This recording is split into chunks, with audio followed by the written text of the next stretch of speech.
Hi, I'm Catherine, and today I'm just coming to you to talk a little bit more about psychopomp work.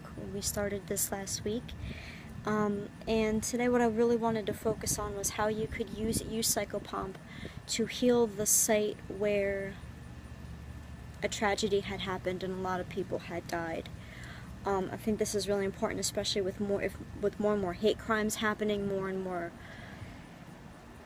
people gathering en masse to just do harm and start trouble and cause problems and spread their hate around. This is going to be really important for everybody to know and want to do. And I kind of feel like the best way to describe to you how psychopomp could help in a situation like this is to share with you a story of the first time that I had learned how to do this work.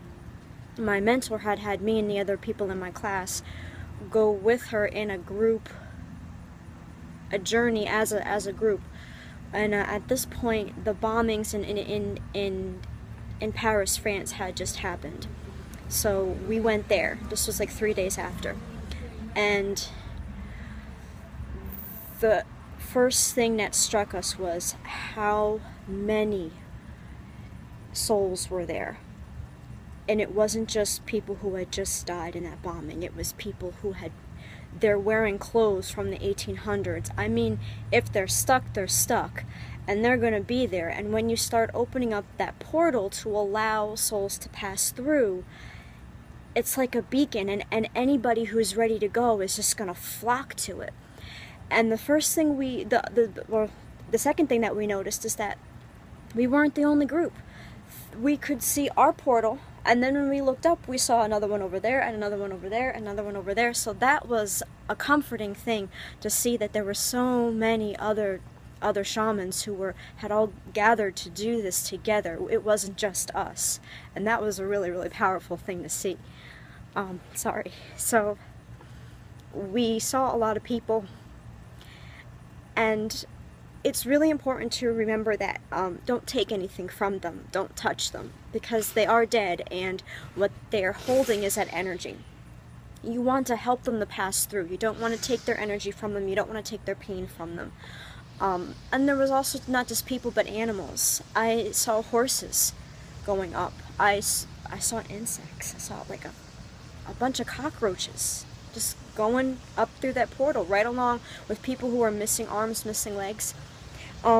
Sometimes they want to talk to you, and sometimes they don't. Then it's okay to listen if they do want to talk to you. Sometimes they need that validation that they are forgiven.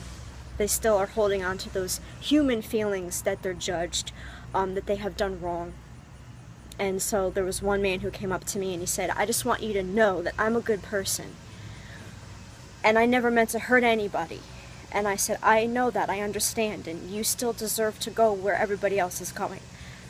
And then he left, and then he was okay with going up and moving forward. So that was a powerful experience, and knowing that there were so many people there who were stuck in pain, and that everyone else, and that also there were so many of us who were still left here on earth who had come to help them, was really, really good. So if you could imagine that happening every single time that a trauma like that took place, what would that be like? What would that feel like afterwards? What would that place be like afterwards?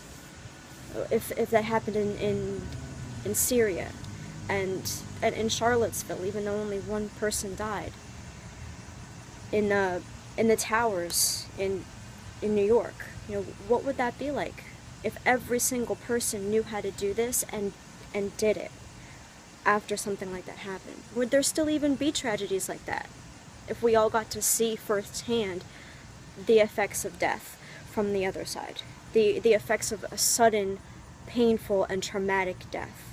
This isn't going in your sleep after 6 months of an illness. This is like 1 minute you're here and 1 minute you're not, and you're missing parts.